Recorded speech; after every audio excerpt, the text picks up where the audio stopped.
Well, welcome everybody. Thanks for joining us for this talk about cryptocurrency. This is the latest webinar in our ongoing series on topics of interest to eco-socialists and to people who don't yet realize they are eco-socialists. First, I'd like to invite you all to check out SystemChangeNotClimateChange and its points of unity and see if you find that they match your own values. If so, please join us. That's how I learned that I am, in fact, as much an eco-socialist as I am an environmentalist or climate justice activist. I am Maura Stevens. I am a member of System Change Not Climate Change's coordinating committee and editorial board, and today I'll be one of the presenters as well. I'm very pleased to be sharing this discussion of cryptocurrency with Yvonne Taylor and Karen Edelstein, two women whom I've long known and served with in the trenches. While none of us is an economist or a financial advisor, nor do we claim to be cryptocurrency experts, indeed, it would be virtually impossible to be an expert on a topic so new, unknown, volatile, unregulated, speculative, morphing, and conflictive. Just this morning, I received 6 lengthy emails and video clips to watch with critical info on it. Nobody can keep up with that. But we are all longtime investigative researchers on environmental, climate, and political subjects. We have science backgrounds, and we're very experienced in public education and community organizing. Each has come to know the others more deeply through our shared fight against fracking for methane and related fossil fuel industries and infrastructures. We've battled toxic waste dumps, fracked gas pipelines, compressor stations, and many other attendant corporate abominations. I must now warn you that, as we've learned through hard experience during our opposition to fracking and other climate chaos exacerbating industries, there's already a lot of money and a lot of power in this clandestine new industry. And that means there are a lot of people who don't like what we have to say. But we must say it because we care about the future of our and other species. Yvonne Taylor will kick us off today, giving us an up-close and personal look at the dire situation unfolding along beautiful Seneca Lake, on which she lives, and in other communities around the region. Seneca is the deepest of New York's famed Finger Lakes, a real jewel of a waterway, and the drinking water source for tens of thousands of people. Yvonne is vice president of the all-volunteer Seneca Lake Guardian nonprofit organization, which is a Waterkeeper Alliance affiliate, and she's been carrying on the fight against corporate intrusions for years. Crypto is just the latest. Yvonne is also a speech-language therapist working with disabled young people. After Yvonne, we'll hear just how widely this crypto intruder has cast its net, maybe even in your own community or soon to come there, from Karen Edelstein. Karen is an environmental scientist, educator, writer, and cartographer who has brought so many corporate harms to our attention through her work with Frack Tracker Alliance. Her informative, accessible, interactive maps tell the human and nature stories that result from the harmful activities of the oil and gas industries. Karen's also active in many fights for a clean and sustainable environment in and around her community in central New York State. Karen's at home in the woods, fields, and in used bookstores. She's also an extraordinarily gifted gardener and a kick-ass bread baker. I'll follow up by focusing on some of the economic, political, and climate change implications. And then we'll open up to questions. We can't possibly cover everything about the system in this presentation, and I know a lot of you are sharp as tacks, so I expect this will be a rich discussion. But we do ask you to keep your questions, write them down, and get them ready to share during the Q&A. Otherwise, it gets too crowded and too hard to follow in the chat. So, and until the Q&A, we'll keep everyone's mic muted except for the speakers. So please, let's now give our attention to Yvonne Taylor of Seneca Lake Guardian. Yvonne? Thank you so much, Maura, and welcome everyone. I'm excited to be here with you this afternoon. Since I got elected to go first, I'm going to do my best to try and explain what the heck Bitcoin is. Some people may not be aware of it. So I'll just give like a little crypto Bitcoin 101. So Bitcoin is a form of decentralized virtual currency, meaning that it is not overseen by any traditional governing body. This form of cryptocurrency that we're most concerned about is called proof of work cryptocurrency, and it can be used to purchase goods and services or as an investment. When we think of mining, we also often think of, pitchforks and things going into the ground, but that's not the case with proof of work Bitcoin mining. Mining in this case is performed by thousands of high-powered computers that solve complex computational math problems. These problems are so complex that they cannot be solved by hand and are complicated enough to tax even incredibly powerful computers.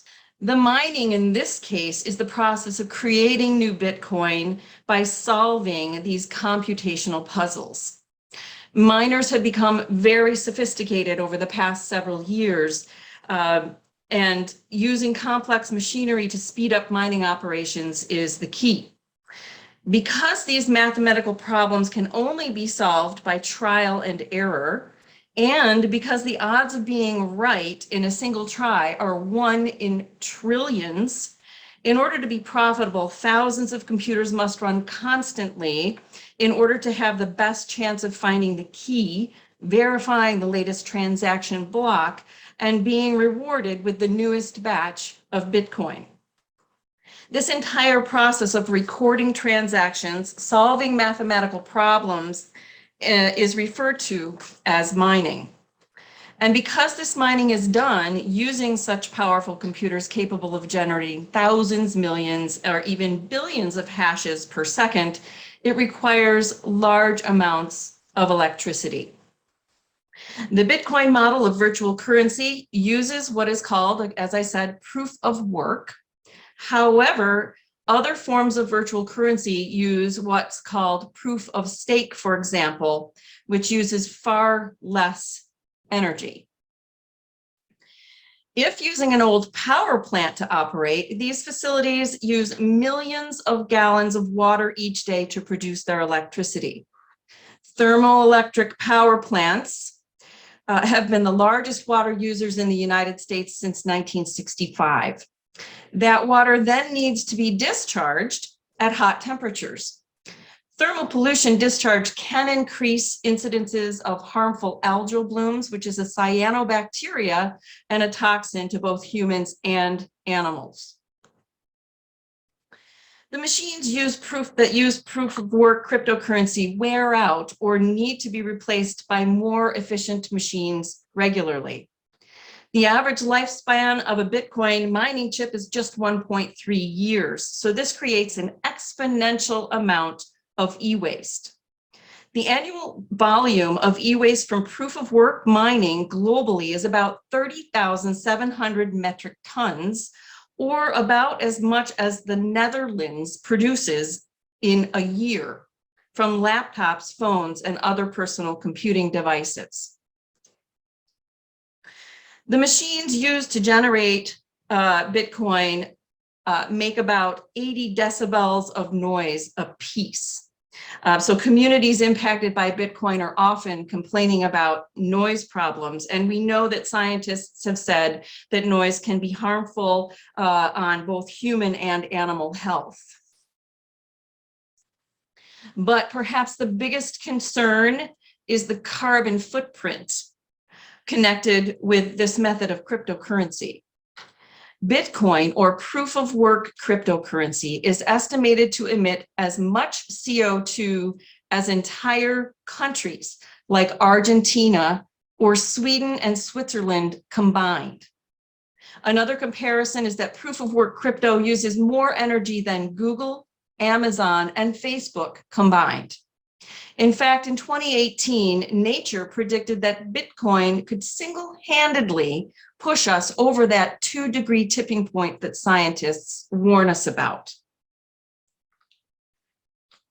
And here's another comparison for you. A single transaction of Bitcoin has the same amount of carbon footprint as 680,000 Visa transactions, or 51,210 hours of watching YouTube, what teenagers may call the weekend.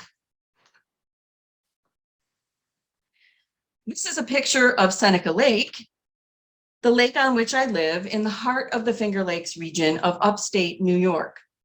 It's the largest freshwater body solely within New York state borders. It contains 4.2 trillion gallons of fresh water and serves as a drinking water source for over 100,000 people. Greenwich was a coal-fired power plant that had been shut down, but was resurrected, converted to burn fracked gas, and reopened originally to supply power to the public in times of high demand. Finding that not profitable, however, the owner of the plant started installing Bitcoin machines. This is a picture of the water intake pipe into the lake. It's about 2 football fields long and 7 feet in diameter. Greenwich is permitted by the DEC currently to withdraw 139 million gallons of our lake water every day, and then return it back to the lake at temperatures up to 108 degrees Fahrenheit. If you'll recall, I mentioned that warm water contributes to incidences of harmful algal blooms. And in fact, on October 6th of this year, the northwestern quadrant of Seneca Lake, where this facility is located, experienced record harmful algal blooms right in that area.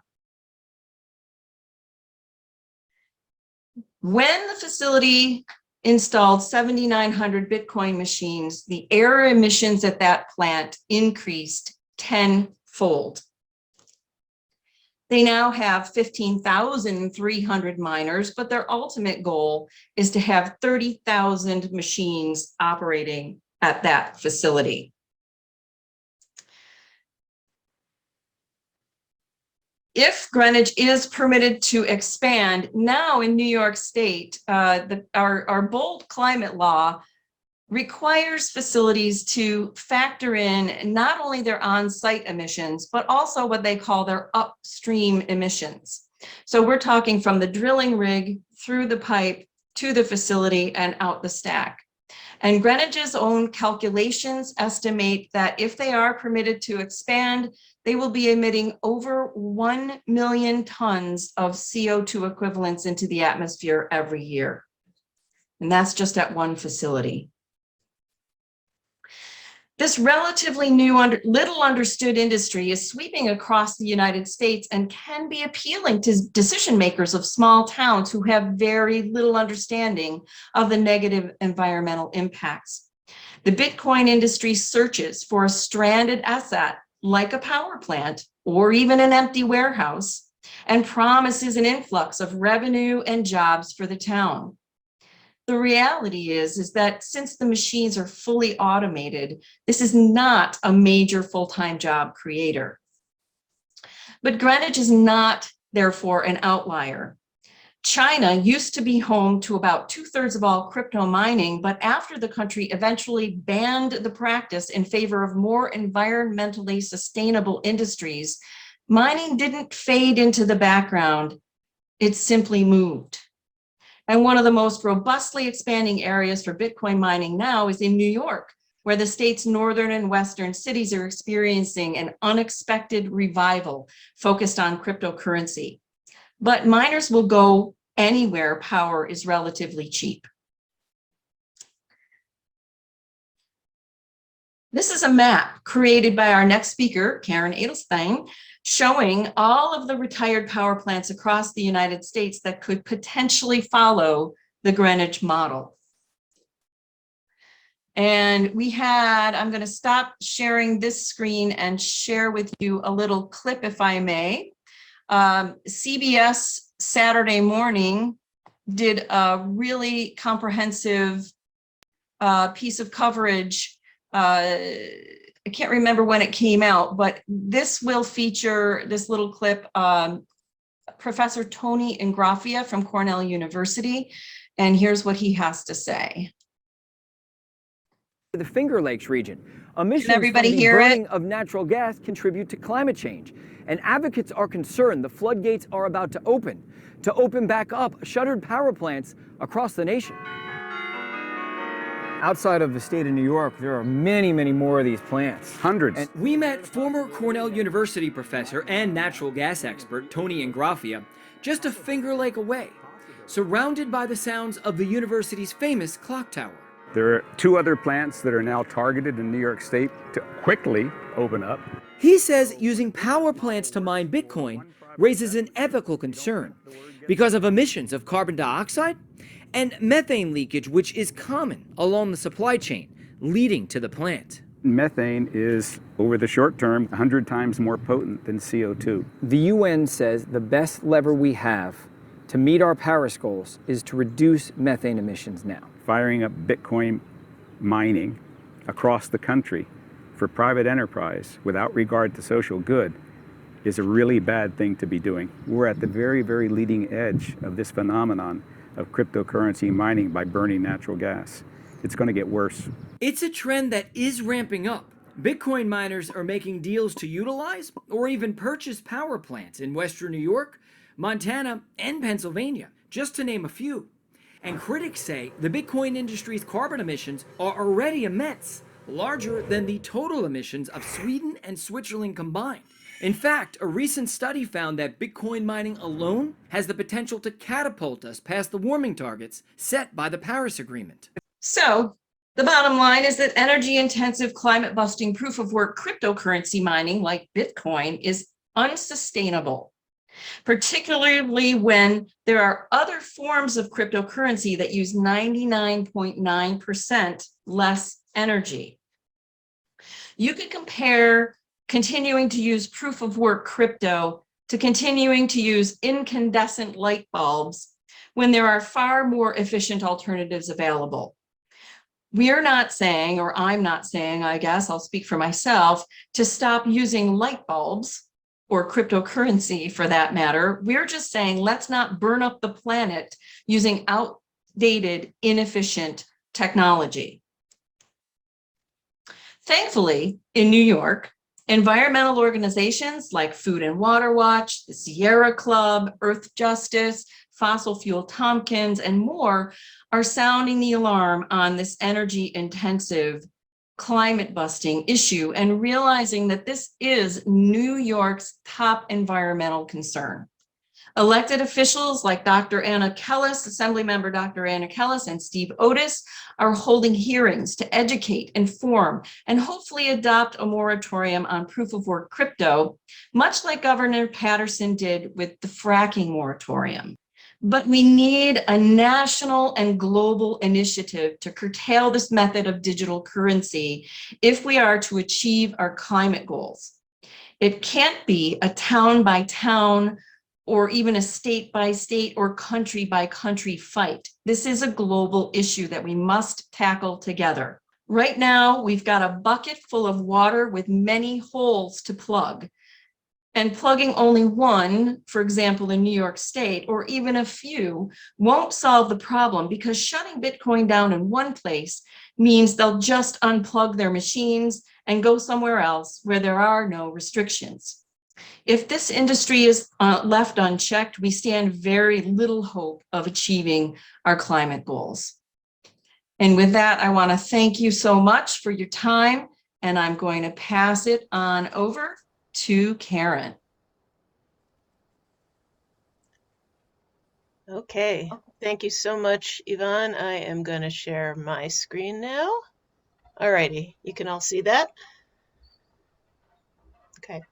So Yvonne's talked both about a local story that she's dealing with very directly right in her front yard and the bigger picture.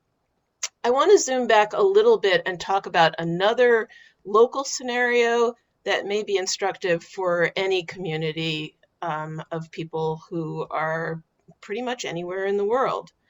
This is a story that Yvonne Also, and Tony alluded to, of yet another coal-burning power plant that, as the crow flies, is only about 20 miles from the Greenwich facility, and a second one that's about 100 miles north. Those are called the Cayuga and Somerset plants, respectively. A decision was made about 3.5 years ago to convert both of these power plants into data centers rather than to upgrade them into to burn gas. Data centers are ubiquitous. There are literally thousands of them all over the world, and there are concentrations in Asia and in the United States and in Europe. Just zooming in a little bit here, you can see that there is certainly a concentration in the Northeast when we look at things more granularly, as well as in the California area. And these centers can store and serve up websites, they can run email and instant messaging, they provide cloud services, they enable e-commerce transaction and power online gaming and so much more. And the powerful technology of blockchain enables so many of these functions to take place. But the residents around the Cayuga power plant weren't so familiar with having such a large data center in their area and what that might mean. So there were several presentations by the power company to answer questions from policymakers and community members. So in Lansing, where the Cayuga power plant is located, we had a presentation by Jerry Goodenough, who at that time was the plant manager of Cayuga Operating and is currently the vice president of development at Hayrote Power. And he gave a very, very appealing sales pitch in May of 2019. He talked about how this data center could store large amounts of data. It could be used for artificial intelligence programming, and appealingly to the environmentally minded residents around the area, it could also help with modeling bird migration patterns and reforestation modeling. And he was adamant to say that there was no plan for Bitcoin or cryptocurrency to be happening there. He made it even a sweeter proposition by saying that the facility could be powered by hydro or solar, and that clean technology, again, got people really, really excited. Some of the comments that we heard, one from our former Assemblywoman, Barbara Lifton, it sounds like a very good project. It's my understanding that the owners are applying for hydropower. We're really excited about seeing this high-tech, carbon-free computing facility that would provide a significant and positive addition to our community. The activist community was equally excited about it, calling it good news and a great way to replace the relic of last century's dirty fossil fuel with modern technology and clean, renewable energy. And perhaps a little bit more ominously, we heard from the town supervisor where the plant is located. I'm going to try to help this business survive and get as much assessed value for the town and as many people as possible. Whatever happens after that, it's up to that business. We'll do the best we can. So that scenario, however, changed about 2 years later when, as it turned out, there were agreements that were drafted with the Security and Exchange Commission to turn these facilities and probably many others into Bitcoin mining operations, not just data centers. So at the top we have Somerset, then the Cayuga plant, and then another plant down in Pennsylvania, which has a Bitcoin facility planned that would be next to a nuclear power plant. So what is going on that led up to this switch? Well, I don't have any firsthand knowledge of what went on in the discussions behind the doors at Hayroat and its subsidiaries. However, as Yvonne alluded to also, there was a trend that was happening on the international scene. Back in September of 2019, just 2 years earlier, China had about 75% of the mining capacity for Bitcoin worldwide.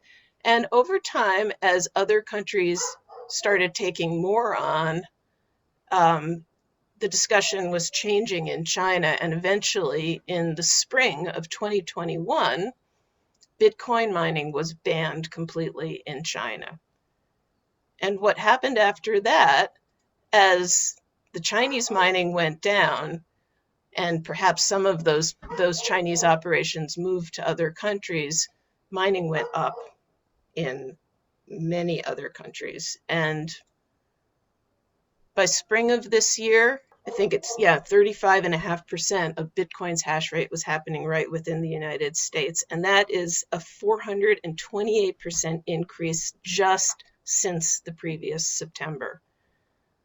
That share was followed by Kazakhstan, which as of the springtime had about 18%, Russia had about 11%, and Canada had about 9% of the Bitcoin mining happening. So this is how it plays out across the United States. As Yvonne said, close to a fifth of all of the Bitcoin mining is happening right here in New York State, followed by about 19% in Kentucky, 17% in Georgia, 14% in Texas, and 10% in Nebraska. However, this was as of October, and it is such a rapidly changing landscape, it's even hard to know. So as a mapper, I went online this week and started looking around at how to actually look at that even on a finer granular level, and to find out, looking at operations across the United States, and this is not a complete analysis yet, this is just representing my going from knowing about 3 or 4 operations to what is now about 60 from my research over the last couple of days. About 95% of those cases are mining Bitcoin, meaning they are using proof of work and lots and lots and lots of energy. So we do have these retired power plants and other electrical generating facilities that Yvonne showed this slide that I made a little bit earlier. One of the things that cryptocurrency that uses proof of work is challenged by is how to keep the machines cool. And so it is preferable to save money by putting these operations in cooler climates. Although you can see that with the previous slide showing Texas as a targeted area, it certainly would require something other than ambient air. So check out this number of retired petroleum burning plants in Alaska. This is something that I haven't seen talked about, but it is something to keep in mind, that there may be many facilities that are going to be aided by the naturally cool climate. But here's the upshot of some of my work that I did looking at these facilities. Only a handful of them were actually in decommissioned power plants. Some of them were tacked on to additional power plants. Shuttered industries such as old steel mines and paper mills were being used. Warehouses are being constructed to store the mining operations, as well as previously used warehouses that have been abandoned have miner operations that are being put in them. There's a huge business going on right now with specialized movable pods that can be installed pretty much anywhere.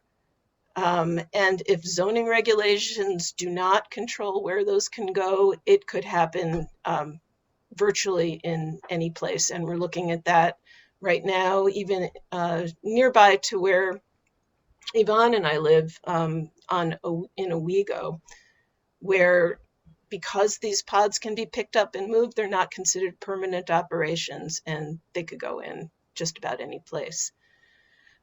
One of the really surprising updates that I got just this week is that the oil industry, which has been targeted by environmentalists and people concerned about climate, have pointed out that in oil fields, the amount of methane which is burned off, as you can see in the lower right-hand corner of picture, by flaring this gas that isn't used, that's a real problem for additional carbon going into the atmosphere. And it's being wasted when it could potentially be used for something else. Well, now there's a way to use it for something else.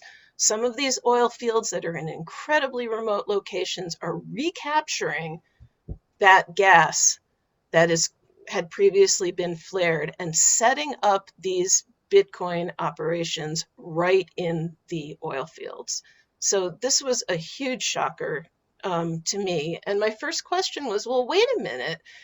I thought that they were supposed to be tied to the internet because they've got all of these transactions that they're making. It's the computers that need to be high powered. In the oil fields and just about anywhere, high-speed internet is not a requirement to do good Bitcoin mining. They can use satellite connections, they can use slow 3G connections, and they can still get that work done.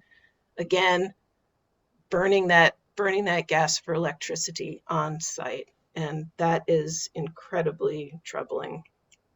There are other Bitcoin operations that are dealing also with their cooling issues by a new technology that allows the groups of mining computers to actually be immersed in tanks that sit in a proprietary liquid, and then they're cooled that way too. So there's this constant movement of figuring out different mousetraps, better mousetraps to make it more possible to set these things up anywhere. But whatever way it happens, it's still adding to an increase of carbon in the atmosphere as more and more of these mining operations go in. And at this point, there are hundreds of thousands, if not more,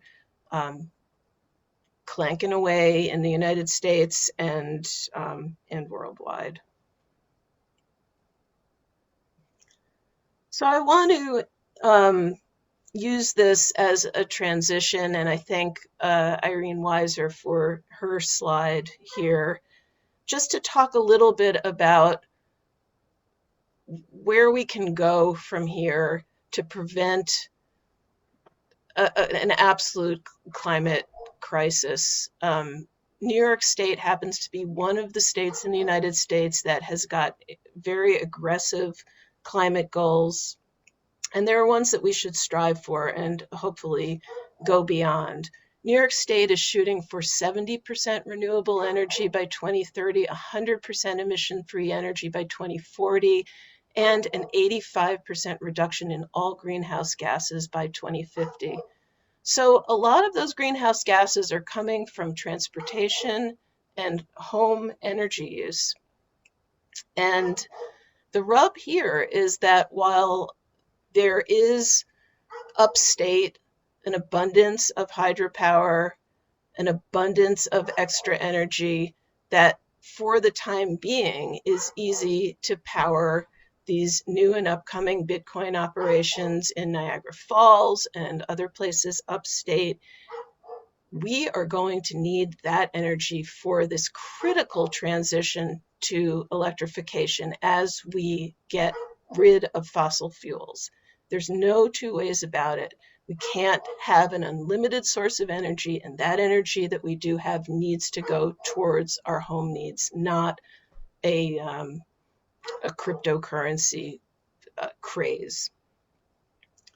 So There's a lot of work and a lot of discussion around alternatives to proof of work mining that's happening, but it's not in place right yet. And the responsible thing to do, in my opinion, is think about the cumulative impacts now. The beauty of cryptocurrency is that it's a decentralized method, but in that it allows us to look away from actually considering cumulative impacts, and that's where the climate harms are really going to come into place.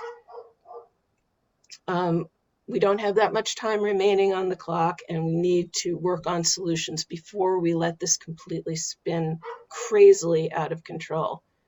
We do have the choice to be the ancestors that our descendants would be proud of, and I think about that all the time when we're doing this type of work. With that, I want to turn the presentation over to Maura Stevens, who will take a deeper dive into some of the aspects of this conversation that I think we'll see are usually left out of the conversation and discussion, and we should all be thinking about. So I'll go back to you, Maura. Thank you, Karen and Yvonne. I know we're throwing an awful lot of info at all of you, but here's some more. I'm going to share a screen as well. First, I want to state that the entire idea of crypto as an equalizing, democratizing currency with equal access for all was so exciting and wonderful that it was so easy to fall into the dream of it. I believe that some of the originators really envisioned that digital currencies would wrest control away from the 1% and promote shared prosperity with economic stability for everybody. But we live in a capitalist society. So I'm going to start by talking about crypto's place in that unsustainable system. Proponents of crypto insist that environmentalists oppose it because we don't understand it. Well, we do understand what's most important about proof of work crypto, which is that, as Yvonne and Karen have clearly said, its environmental costs are too great at a time when we need to completely cut fossil fuel use and transition to conservation and renewable energy sources, period. But it's also a failure on social justice fronts, unlike its promise, and exactly the opposite of proponents like New York City's new mayor, Eric Adams, are saying. It further consolidates capitalist control of governments and indeed every aspect of our lives. One of the originators of cryptocurrency, Jackson Palmer, a co-creator of Dogecoin, one of the cryptocurrencies, says he had that very vision. But like me, he's come to realize these ideals couldn't last while capitalism is ascendant.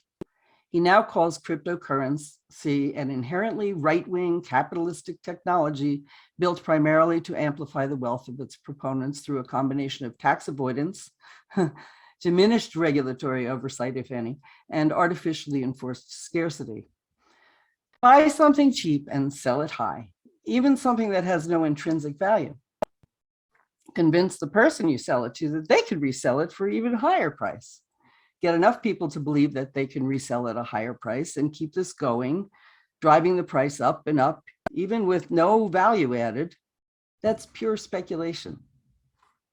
It has happened time and time again to gold and other things known in the capitalist world as commodities. And that's what's driving crypto. Like every other speculation of its kind, it's almost certain to end badly. You may have heard what happened in the 1630s with tulips from Holland. They were beautiful and unique to that growing region.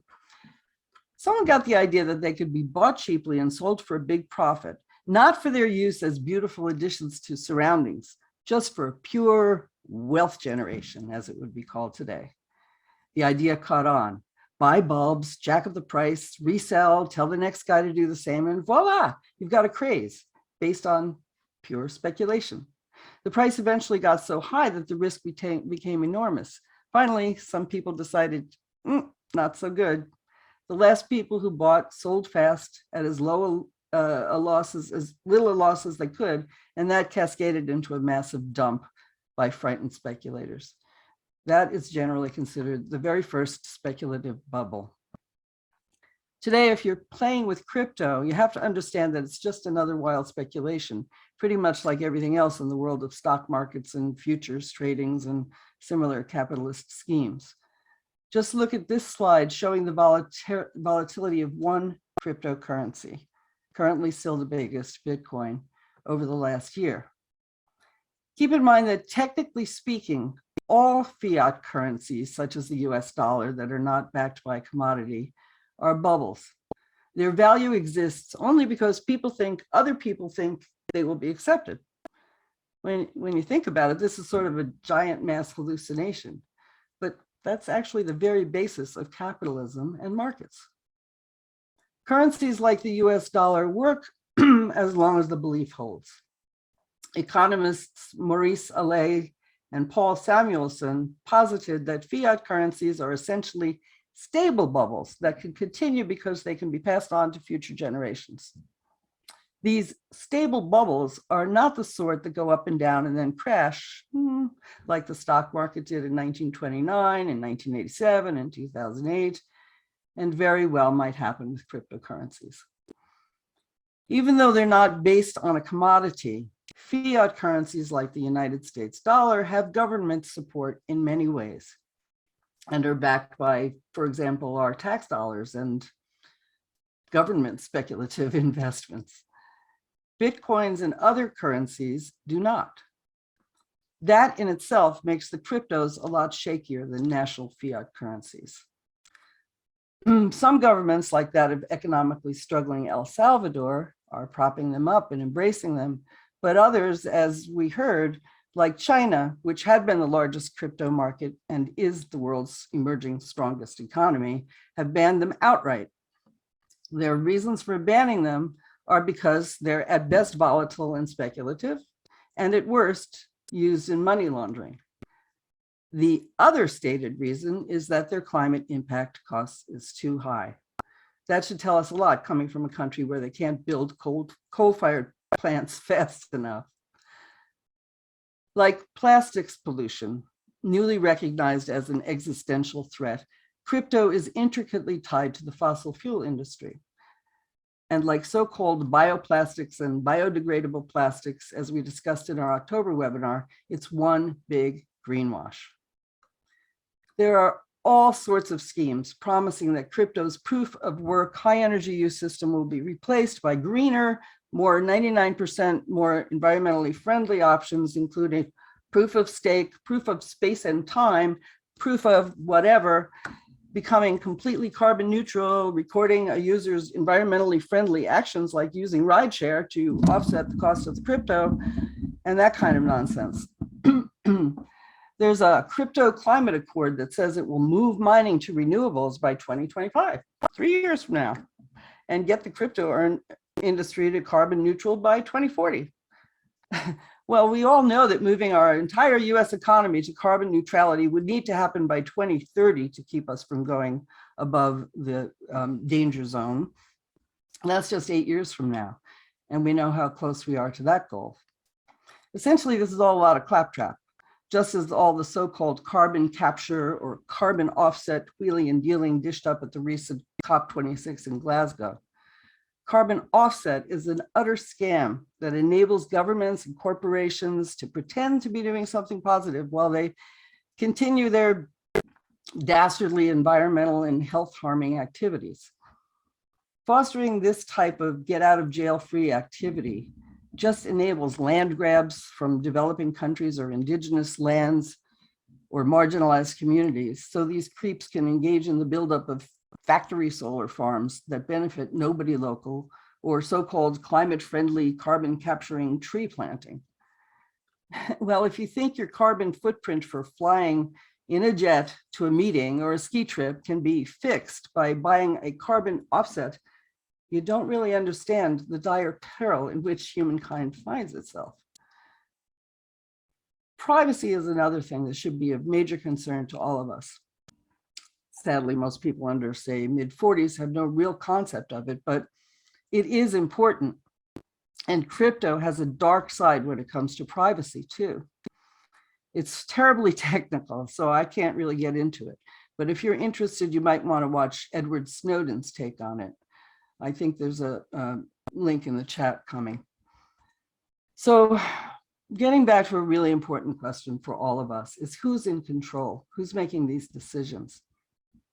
Clearly, as we've seen, communities like Lansing, New York, that Karen was talking about, and Yvonne's Greenwich story tell us that communities are being gobsmacked by this takeover. It's, you know, it's a bait and switch. And there's no regulation in the USA except in some isolated townships, and who knows how long they might hold up. And there's nothing, as far as I know, to protect people in Canada. We need strict, swift laws put in place to stop the willy-nilly citing of crypto operations wherever they like, which, as we see, is what's happening now. Yvonne's and Karen's testimony and the chilling video shared up front should make every town supervisor and legislator scared that this might be coming their way. The only local people who benefit are those whose palms are greased. It's not like this operation generates jobs. It's a false claim that we've heard from frackers too over the years, with an unfortunately appalling amount of success. People believed it, but it didn't materialize. The staggering amount of electricity being used by Bitcoin and other crypto operations is enough to make any environmentally conscious individual reject it out of hand, period. For those of us who've been trying to hold the line against toxic fossil fuel encroachments, there's simply no way we can support this scheme. If Bitcoin and other crypto end up growing as exponentially as they have in the few years they've existed, this kind of capitalist craze will lead to more entrenched oligarchy. Libertarians and anarchists embrace it at their peril. No one but the already very wealthy could conceivably keep up. The bubble will burst, no doubt about it. The rich are so well insulated that it won't hurt them a bit.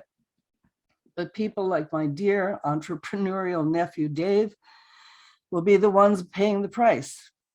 Their hoped for investment for the future, their dreams for their kids' secure future, or their own comfortable retirement will have been dashed, as have so many others in prior capitalist crashes. Okay, so what can we do?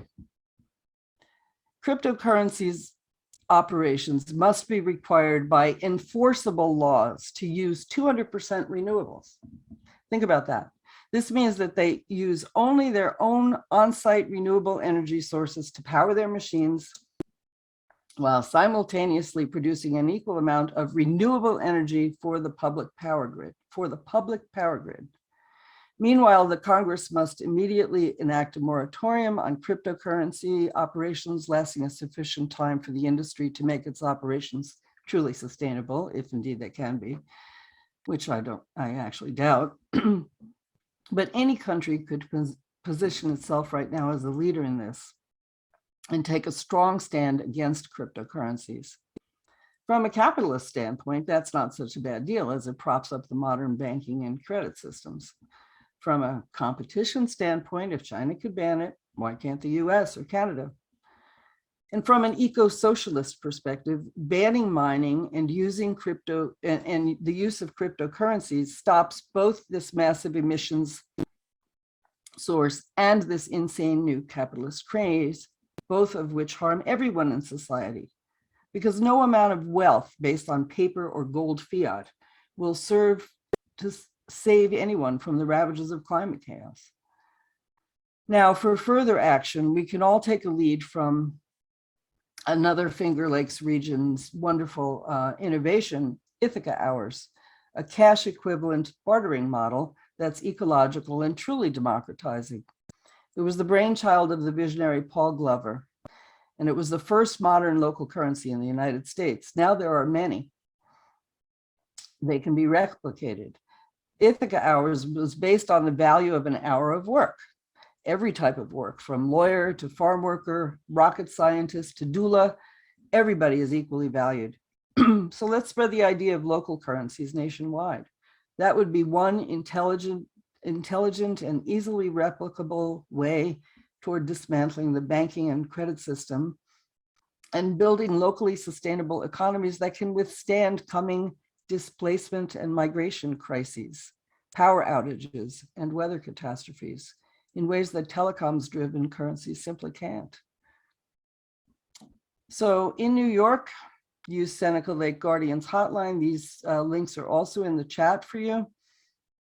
And everywhere else, watch for announcements about plans to repurpose retired electrical generation plants and other facilities in your community. If you are an investor or you have a mutual fund or a retirement fund, talk to the person who handles that about why this is a bad bet.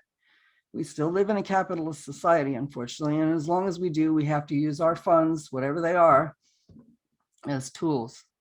And do not accept crypto as a form of payment, especially if you're a freelancer or a contractor or an entrepreneur. And please don't invest in cryptocurrency. Instead, invest locally, like Ithaca Hours. There are all sorts of other ways to do so. And please don't be hoodwinked by industry spin claiming that this is, a great way to reduce your environmental impact or catalyze the development of renewable energy. It's really smoke and mirrors. Talk to your local and state policymakers about the impacts, help pressure them to make good laws, support the laws that are in the works in your state, if any, like New York, Anna Kels's bill in the Assembly. And we got to start pushing federal policymakers to pass, at the very least, a moratorium, but seriously, a serious moratorium with heavy fines and criminal penalties for any corporate executives and board members who are found guilty of violating it. That's something we don't talk about, but criminalization is a really important tool that we still have. We get a lot of pushback about it, but it's still possible, not everywhere. And again, if China can ban it altogether, why can't the USA? And we talk and talk about it, but we don't do anything. So this is a place to start before it takes over completely. And spread the word about the dangers. Tell your family and friends. Use the holiday season if you celebrate holidays to do that. Share this video when it's up on YouTube tomorrow. And please, use it as a tool as best you can. And as I said earlier, there's already a lot of money and a lot of power in this shady industry. And that means there are a lot of people who don't like us. But we can be strong if we stand together. Like with everything else that's based on greed, the bad guys will try to divide and conquer us on this. That's the only way we lose, separated. Together, we stand to win a sustainable future. So now we're ready to start the Q&A. I'd like to introduce my comrade, Ted Franklin, who'll be leading it. And we'd like you to drop your questions in the chat now. You can target them to any one of us or to all three of us. So thanks for your attention, and we look forward to your continuing the discussion. Over to you, Ted. So thank you so much, Yvonne and Karen and Maura. That was a really fascinating presentation, and I think we're all now. It was sort of like a horror movie. I just don't know. I mean, it could have been a horror movie if it was made a few years ago. We wouldn't have imagined that it was, actually going to come true, and here it is upon us. So I'm looking for your questions. I have lots of my own, but I'm going to try to, as much as possible, let as many people into this conversation as we can fit in over the next half hour. And so I'll just ask one quick question. Maura, you just pointed out the value of federal legislation if we could actually get it. I mean, the Chinese have already done this. They've shut down the industry nationwide, and that seems to be the model of what's needed. What do you see are the prospects of that? And this is for any of you. I mean, I know there's some campaigns that are being discussed here, particular to New York State, and those are extremely important because you build power through local action and getting people into networks and exerting your power. But what is the possibility of exerting power at the federal level? Are there green organizations at this point that are actually trying to push? Someone dropped a link to an article by Robert Reich about how the crypto industry is trying to lobby to prevent federal regulation. And so if we could say a little more about that, because it does seem like that's really, that would be the hammer. Well, I'll say that I don't know of such an organization. We need one. Yvonne is and is very busy building alliances particularly in New York and in Pennsylvania region, but I think she probably knows of other groups in other states. Typically, New York and California are the leaders in this type of thing. Because there doesn't seem to be, from Karen's map, so much action going on in California, possibly New York is going to be left to lead the way. Yvonne, do you want to elaborate on? Sure. I think that New York is kind of on the cutting edge of this, but as we learn more about proof of work crypto and its rapid spread across the country, we are trying to network with other communities that are being impacted by this industry. And we are also reaching out to federal legislators to help educate and inform them about the dire situation the US will be in if we leave this industry unchecked. Just a few weeks ago, Senator Elizabeth Warren sent a letter to Greenwich asking 7 very pointed questions about the environmental impacts of their facility. I think that was a shot across the bow from her, indicating that she will be looking into this further and potentially leading the charge on introducing federal legislation. We are reaching out to other environmentally conscious decision makers across the country. And one of the things that we're proposing is, remember the Humvees, the gas guzzling Humvees that we were all a little concerned about back in the day. The federal government didn't ban Humvees, but what they did was they set a miles per gallon limit on vehicles. And so one of the things we're proposing is that is the same tack that we take with proof of work cryptocurrency, is limiting the amount of energy they can utilize, which in a sense might eliminate that industry because, as we know, it's so energy intensive. That sort of leads into a question that we have from Simon. You mentioned that there are other cryptocurrencies, some in the presentation, that are substantially less polluting. And I think it was called proof of stake as opposed to proof, the other, the bad proof. And so if that is substantially less polluting than proof of work, why isn't that the direction that we want things to go? Or is it the direction that we want things to go? Or is that just perpetuating a scam in another way with less environmental impact? Yeah, the only thing I can say is that there are many different forms of cryptocurrency, and proof of stake is one of them. And from what I know, it uses about 99.9% less energy. But Bitcoin is, that proof of work Bitcoin industry is certainly the largest and is capturing the market at the moment.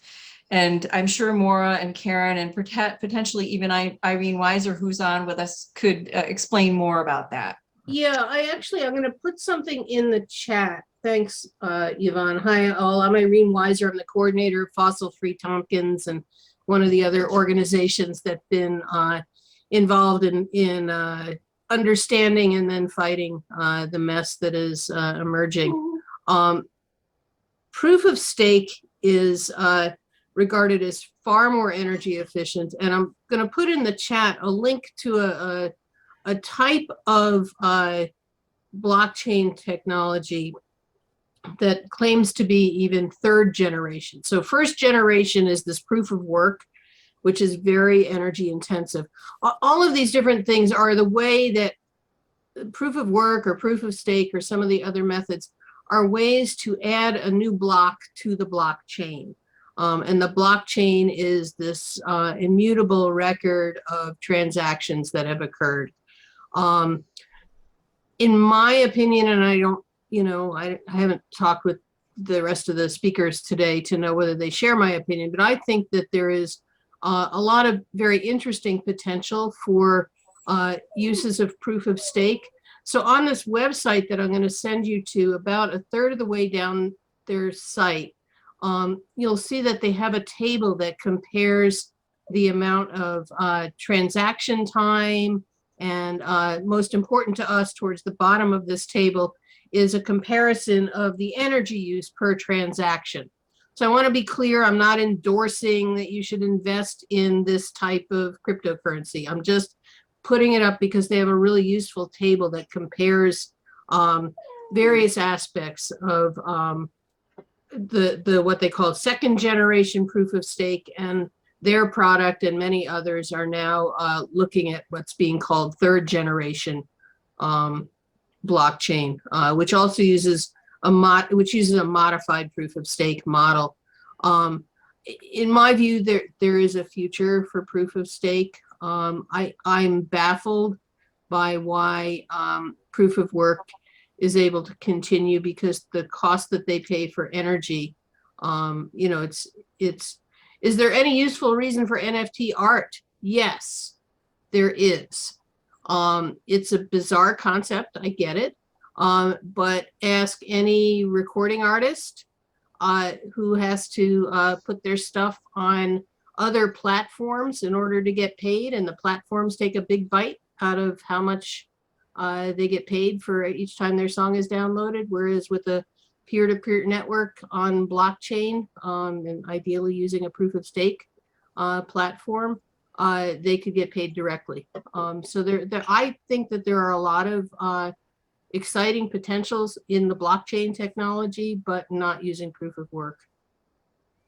Thank you. Some of that went way over my head, but I'm thinking, it is a very difficult thing for us all to understand, because this is based on all these mathematical computations, and most of us aren't mathematicians. So it kind of seems like very strange that we're dealing with this. But Stanley asks that crypto seems so much like an obviously purely speculative scheme, but it grows and grows. And how do its defenders say it's safe? And I would ask a related question, like, what legitimate use is there for this? It seems like it would take currencies out of the realm of any kind of democratic control. It's while pretending to be some sort of ultra democratic form of currency, it basically means that no governments that of by and for the people could ever actually regulate it in a way that the transactions, like illegal transactions, can be prevented. So who uses it for legitimate commercial purposes? Is there any transaction going on besides ones that are basically tax avoidance and speculation? I'll go ahead here because I want to follow up from Irene's comments about the potential for good from crypto.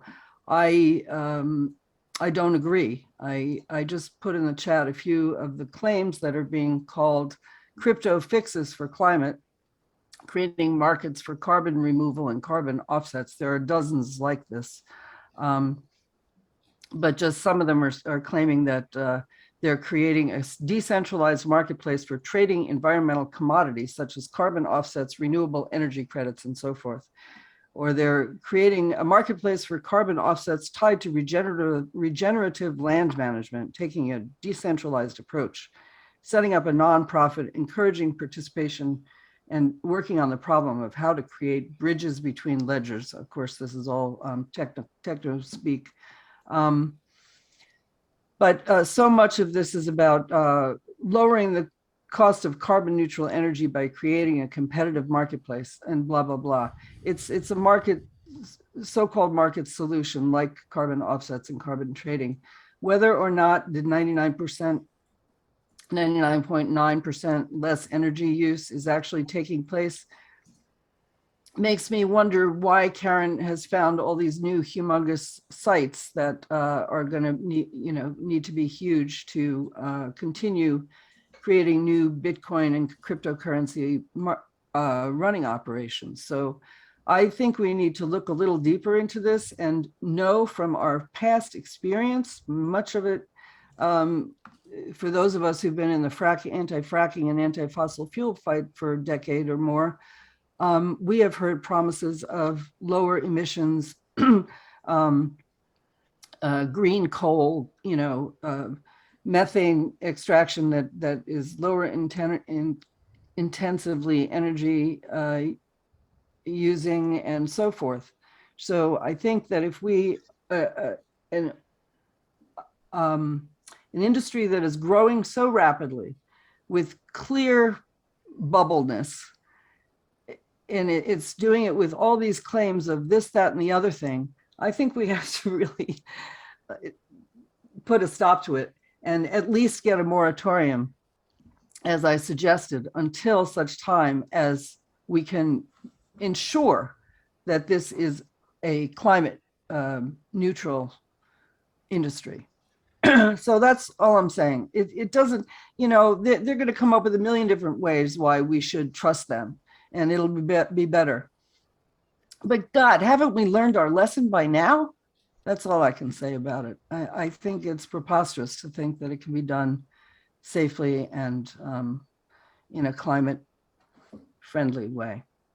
Yeah, and Maura, a couple of things that I want to add also are that this is not an exhaustive representation of where these facilities are going to go. I'm only a couple of days into it, and so what you see as none in California may just be that I have not searched records carefully enough. The other thing that I am finding out too is that as speculative as Bitcoin is, so are the companies that are putting in these facilities and welcoming miners to come and use the space there.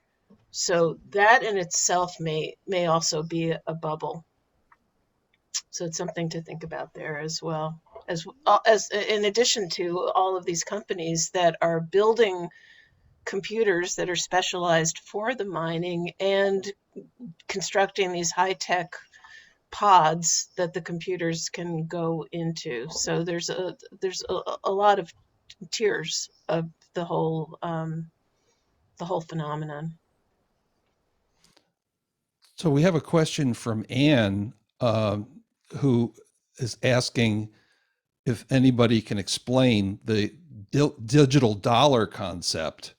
There's actually, I think, talk of creating a US-backed cryptocurrency that's floating around. And is that anything that's a real threat? I think it is a real threat, and governments, not just the US, but other governments are exploring this. And I think it's probably way past the exploring stages, as it usually is for the public, is the last to know about it. So because this is such a capitalist wealth generator for the very wealthy, who are the ones who are making the primary decisions in concert with the corporations, I believe that we're probably behind on this. We're coming late to the table. We're not at the table, we never will be, but we're coming late to the understanding of just how big of a threat this is.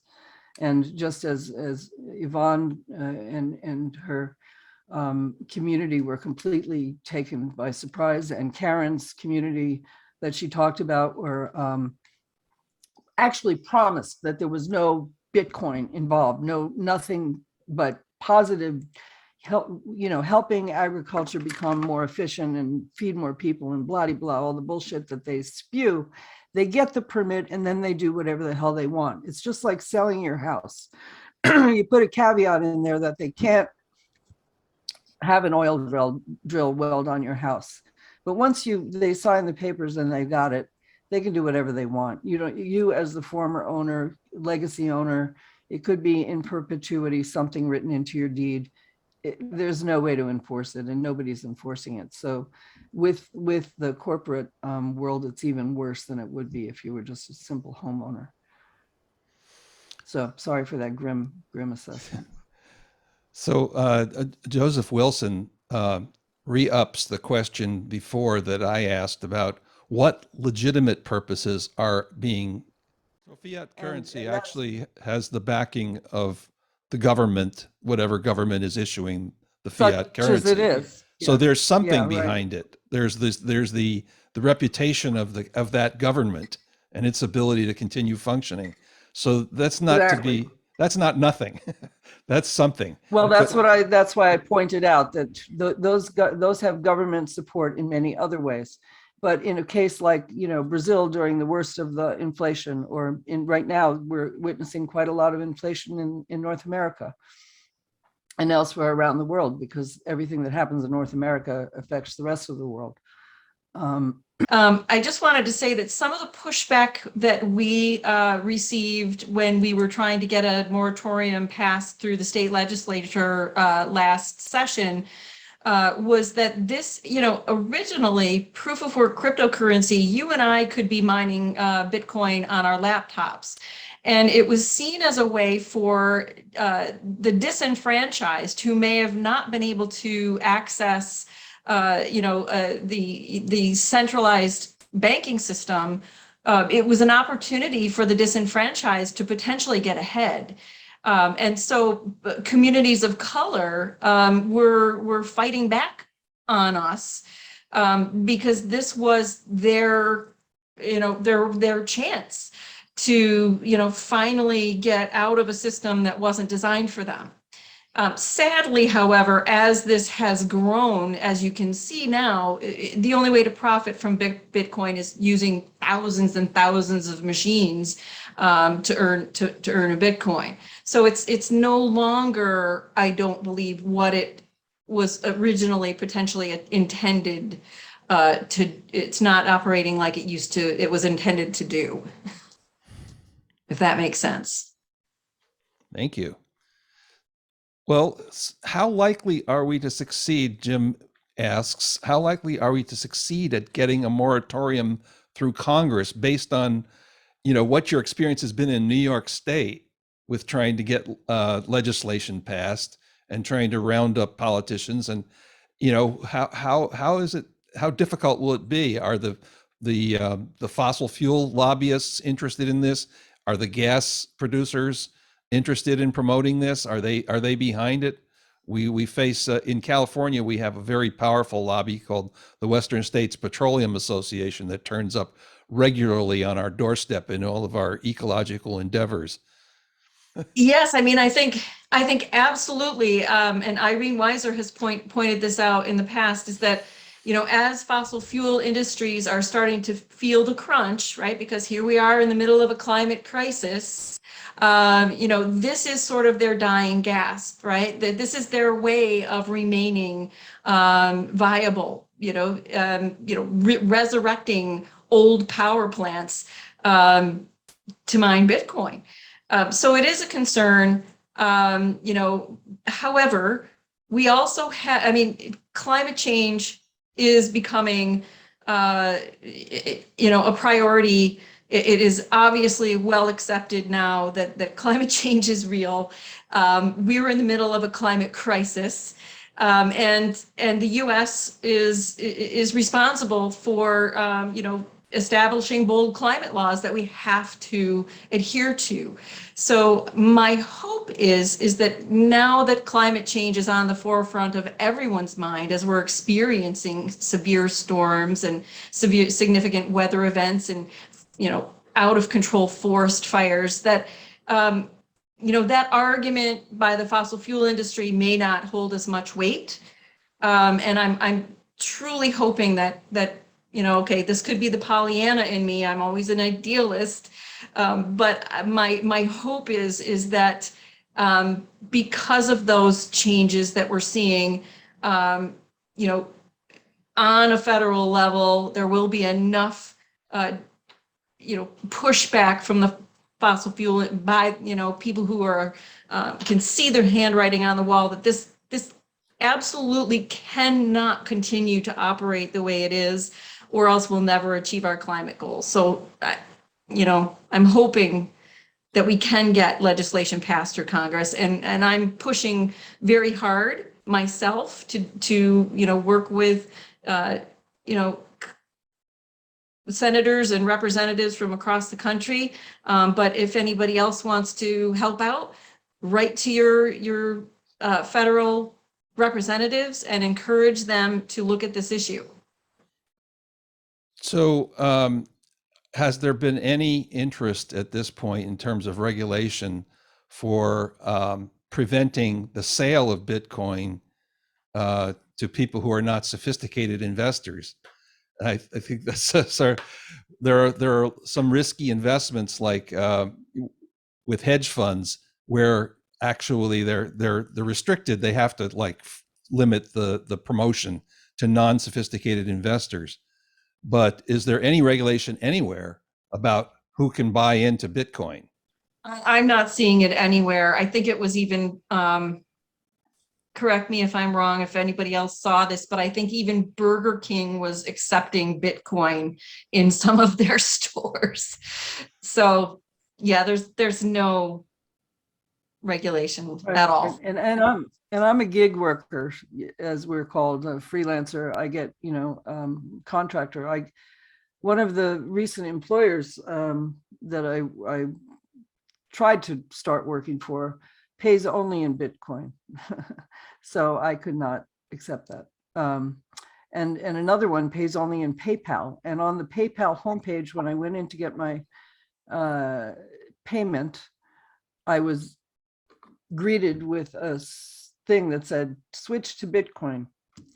So it's everywhere. And we, as I said, we're behind. We have got a lot to catch up on, and we have to work on legislators in every state, not just New York, but New York is leading the way, and we should, ride on Yvonne and company's coattails and follow what they're suggesting, because they've laid the groundwork, and we can build on that. And there are also, there's community home rule precedent that has worked in other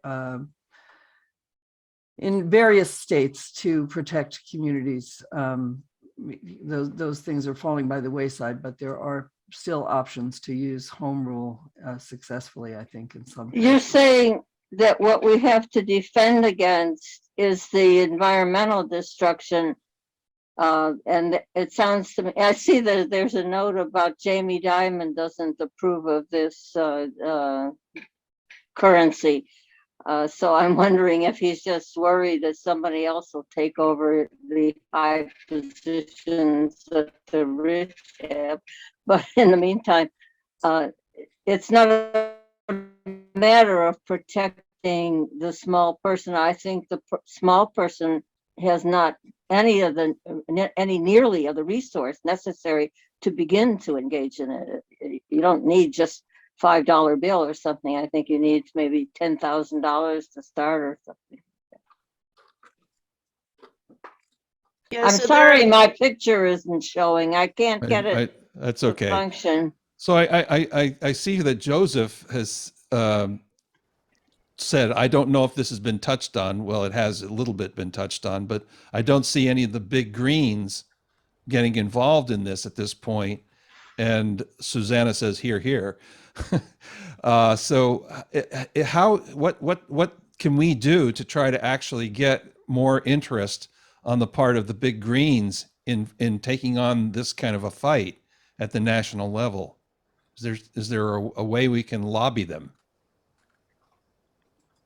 I think if you're a member of any of these, bigger national environmental watchdog organizations, you should reach out to them by the masses and encourage them to address this issue. I know that Elizabeth Warren's frustration was that she presented on proof of work crypto to some of the national organizations to get buy-in, and she got very little response. So On that one point, this is Ken Camera. I'm sorry. I don't know if this is still true, but I've been a member of Greenpeace for a long time, I think on and off. And about, I would say 3 or 4 months ago, I got a solicitation to renew and to sign up. And they said you could pay in cryptocurrency to your dues. So I took the letter from the executive director, I can't remember her name, and I wrote a personal note to her, and I said I'd never re-up with an organization that's involved with Bitcoin like yourselves. This is ridiculous, and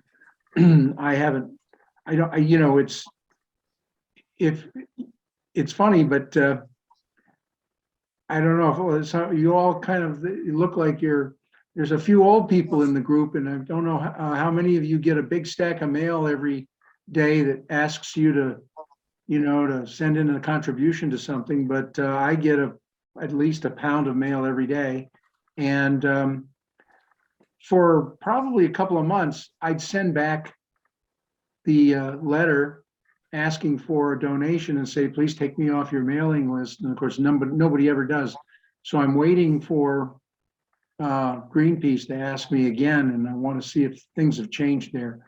But I think we have to take them all on individually and just make it part of our daily routine, and so I appreciate the materials that you ladies have put together. I think we have to sort of scrape stuff from all of this information and come up with one kind of presentation we can all use over and over again. Say, Bitcoin is this, Bitcoin is not this. Bitcoin is this, Bitcoin is not this. We have to create some kind of a binary thing that's a list that will, I think, touch a lot of different people from their different perspectives. I mean, certainly it's social injustice. That's one thing. Besides being that, so that's my little speech. Apologize for that. You're Thank right. you. We need I some think it was a talking good points. little speech. Thank you. And Mary Finneran, do you have something to say here? I see the hand up. I do. I just want to say we were at this event yesterday in New York City, and the legislator who was the keynote speaker, I think Ann mentioned it, but she totally dissed the enviro. She was totally pushing Bitcoin. And she said, and she mentioned the Sierra Club specifically, that they were fighting this and that they really didn't know what they were talking about. You can see there's a recording of the whole thing. And she was, she helped write the CLCPA. She fought the Williams Pipeline. So, but the big greens for the most part aren't. But I will say the Sierra Club, the Atlantic chapter, can't fight anything without a nod from the national. So the nod is allowing them to do that, but they haven't really come out themselves against it, but they're allowing New York State. They allowed us to ban fracking. I mean, they allowed the Sierra Club to support banning fracking. So we still need to push these people a lot. And but I was floored when Sabino said the enviros her, and she was really kind of, I think she was trying to keep us from saying anything. So anyway, that's my 2 cents. I'm really sorry I missed most of this because I just. Well, it'll be up, on our YouTube channel. Thank you, Ted. Either tomorrow or the day after, but it'll be up there very soon. And I see, I'm going to give Fred Pfeiffer, you're going to get the last word here. Hope you have some words of wisdom for us, but we really, we'll can stick around for further discussion, but we're going to close the formal proceedings soon. Go ahead, Fred. This has been a great presentation, great viewpoints. I think we have to unite the many to defeat the few. And I think that working on the ecological devastation of proof of work and Bitcoin is the pressure point we need to push now as we educate ourselves and try to figure out the impact of cryptocurrency. As you probably know, we have fiat currency, which was mentioned before by another speaker. The reason that the government regulates our currency is because we had private banks that went bust in the 1800s, and we needed a national regulatory body. And other countries have done the same. Some have been successful. Some have had suffered huge inflation and devaluation of their currencies. That's a big thing to try to understand. So let's just go stop this proof of work, raping the environment for cryptocurrency like Bitcoin, and then we'll take up the other issues as we go along. And thanks a lot for my chance to have a voice here. Thank you, Fred. And I think those are great words to end with here in terms of our mission going forward. And we're going to wrap up the recording. Thanks again to Yvonne Taylor of Gas Free Seneca and Seneca Lake Guardian, Karen Edelstein from Frac Tracker Alliance, and Maura Stevens from System Change, Not Climate Change. If you found this presentation to be enlightening and useful, please tell your friends to look for the video on our YouTube channel at